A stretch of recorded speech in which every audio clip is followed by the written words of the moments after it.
Student विस्तार में आपका स्वागत है। तो आज हम पढ़ेंगे सिंगलटन सेट के बारे में। तो सिंगलटन सेट क्या होता है कि ऐसा सेट जिसके अंदर ओनली वन एलिमेंट हो। तो इसके अगर मैं डेफिनेशन लिखना चाहूँ तो यहाँ पे क्या आ जाएगा, a set that contain single element, यानी कि उसके अंदर नंबर ऑफ एलिमेंट क्या होंगे, एक होगा, तो उसे क्या कहेंगे, सिंगलटन सेट। ठीक है। अगला आता है अपना सबसेट। अब सबसेट पढ़ने से पहले मैं आपको कुछ डेफिनेशंस या कुछ सेट्स के बारे में डिस्कस करना चाहूँगा। तो सबसेट पढ़ने से पहले अपन बताना चाहूँगा कि मान लो कोई एक सेट है, कोई सेट ए है, वो तो क्या है, set of all natural number, सभी नेचुरल नंबर का सेट है। ठीक है। जो सेट बी है वो किसका है, set of even natural number, even natural number का सेट है। और जो सेट सी है वो क्या है, set of odd natural number. तो देखो यहाँ पे अगर मैं सेट के एलिमेंट लिखना चाहूँ तो जो सेट ए में एलिमेंट आएंगे वो आएंगे 1 2 3 डैश डैश डैश करके। ठीक है। जो सेट बी में जो एलिमेंट आएंगे वो अपने आएंगे 2 4 6। और जो सेट सी में जो एलिमेंट आएंगे वो आएंगे अपने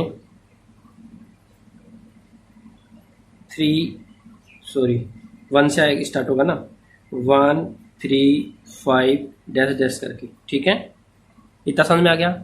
तो अगर यहाँ पे मैं चेक कर रहा हूँ कि जो सेट बी है उसका हर एक एलिमेंट सेट ए में लाई करता है, इसी प्रकार जो सेट सी है उसका भी हर एक एलिमेंट सेट ए में लाई करता है। तो जो सेट बी और जो सेट सी है वो सेट ए के क्या है, सबसेट है, सबसेट। तो यहाँ से डेफिनेशन क्या बन जाएगी, the set A is set to be the subset of set B, यानी कि कोई भी सेट ए है उसको बी का सबसेट कब कहेंगे, if every element of A is lies in every element of B. तो देखो यहाँ पे अपन डेफिनेशन लिख लेते हैं, इतना समझ में आ गया होगा आपको। ठीक है। कि जो यहाँ पे मैं कह सकता हूँ कि जो बी है वो सबसेट है ए का। सबसेट को ऐसे सिंबल से रिप्रेजेंट करते हैं, यू होता है जैसे लेफ्ट राइट हैंड साइड की तरफ मूव होता है। इसी प्रकार जो सी है वो सबसेट है किसका, ए का। तो ये जो है सिंबल ऑफ सबसेट, ये क्या है, सिंबल ऑफ सबसेट, वो क्या है, ये होता है। ठीक है। इतना समझ में आया। तो देखो यहाँ पे अपन डेफिनेशन लिख लेते हैं। तो देखो सबसेट की क्या बड़ी डेफिनेशन आ जाएगी कि कोई भी सेट को नाम दे सकते हैं अपन। तो जैसे मान लो सेट ए कह रहा हूं मैं, तो क्या कह रहा हूं, a set A is set to B, उसको कहा जाएगा क्या, is set to B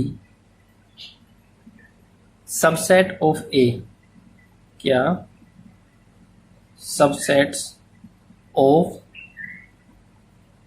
A set, subset of a set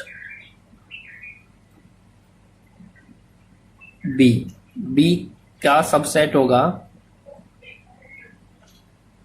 कब होगा, इफ एवरी एलिमेंट, हर एक एलिमेंट क्या हो, किसके, every element of A is also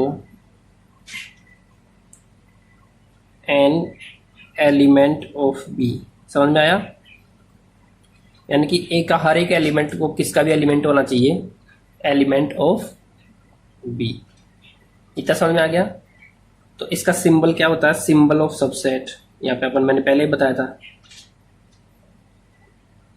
symbol of subset, subset का सिंबल ये होता है। तो अगर मैं लिखूँ यहाँ पे ए इज सबसेट ऑफ बी, तो इसका मतलब ये होता है, कब होगा ये, इफ एलिमेंट जो ए है वो किससे बिलोंग कर रहा है, ए से, तो इम्प्लाइज दैट, यानी कि वो किससे बिलोंग करना चाहिए, वो इसका भी एलिमेंट होना चाहिए, किसका, बी का। इतना समझ में आ गया।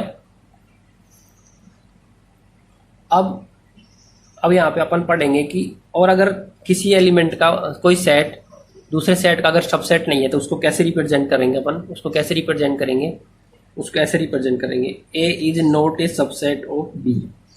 तो इसका मतलब है नॉट ए सबसेट, ये क्या समझ में आ गया। अब यहाँ पे कुछ बात होती है, ठीक है, इतना आपको समझ में आ गया आई थिंक। तो देखो अब आगे पढ़ते हैं अपन कि सबसेट के बारे में अपन पढ़ रहे हैं। अब देखो यहाँ पे कुछ कंक्लूजन निकलते हैं कि अगर क्या हो कि जो एलिमेंट ए में हो, जैसे मान लो ए के एलिमेंट क्या क्या हैं 2 5 7 9 10 और बी के एलिमेंट भी क्या हो सेम हो 2 5 7 9 10। तो ये तो क्या इक्वल सेट हो गया, तो अपन ने पढ़ा था पहले भी। लेकिन क्या मैं ऐसे कह सकता हूँ A is subset of B, A B का सबसेट है एंड बी भी क्या है ए का सबसेट है ना सबसेट। तो अगर ऐसा हो जाता है तो क्या हो जाएगा, ये दोनों एक दूसरे के सबसेट हो जाते हैं। तो उस केस में क्या हो जाता है, ये इक्वल सेट हो जाता है। तो इस ए इक्वल टू बी, यानी कि अगर ए सबसेट हो बी और बी सबसेट हो ए का, तो वो दोनों सेट क्या हो जाते हैं, आपस में इक्वल हो जाते हैं।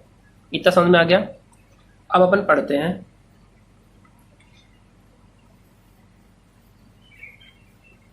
अब हम पढ़ेंगे आगे पावर सेट।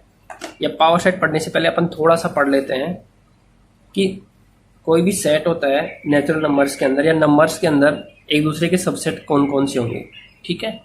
जो भी अपने नेचुरल नंबर होते हैं वो किस किस के सबसेट होंगे। तो सबसे पहला अपना आता है नेचुरल नंबर। तो नेचुरल नंबर जो होंगे उसको n से रिप्रेजेंट करते हैं। तो इसमें क्या कहेंगे 1 2 3 4 डैश डैश डैश। दूसरा क्या आता है इंटीजर्स। तो इंटीजर को z से रिप्रेजेंट करते हैं, तो वो आता है -3 -2 -1।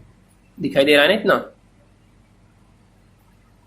ऐसे करते करते 0 1 2 3 ऐसे डैश डैश डैश, ठीक है। तीसरा आता है सेट ऑफ रैशनल नंबर। तो रैशनल नंबर को किससे रिप्रेजेंट करते हैं, क्यू से, जिसमें इसको बताते हैं x for all set of x such that x equal to p upon q, जिसको p अपॉन q की फॉर्म में लिख सकते हैं।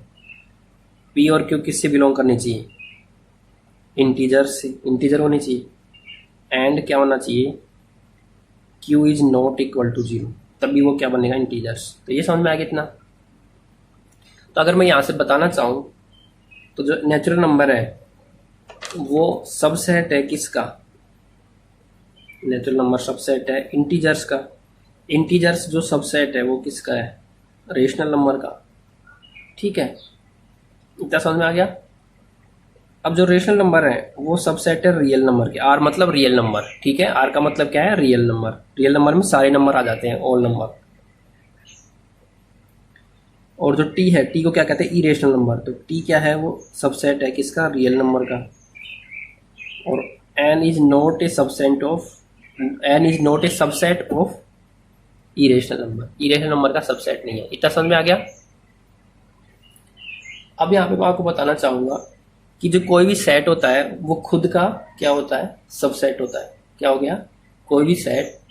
तो यहाँ पे दो चीजें आती हैं कि कोई भी सेट, यहाँ पे नोट करके लिख लेते हैं, any set is a subset of itself. खुद का तो वो सबसेट होता ही है। दूसरा फाई मतलब वॉइड सेट, फाई मतलब वॉइड सेट या नल सेट। ये समझ में आया। Is subset of all set. सभी सेट का क्या होता है, सबसेट होता है। ये दो चीजें आपको ध्यान रखनी है हमेशा कि खुद सेट भी क्या होता है, अपने आप का सबसेट होता है। और जो फाइव होता है जिसको अपन क्या बोलते हैं, वॉइड सेट या नल सेट, वो क्या कहता है, या एम्प्टी सेट, वो क्या होता है, सबसेट ऑफ ऑल सेट। इतना आपको समझ में आ गया होगा आई थिंक, ठीक है। तो आज के लिए इतना ही।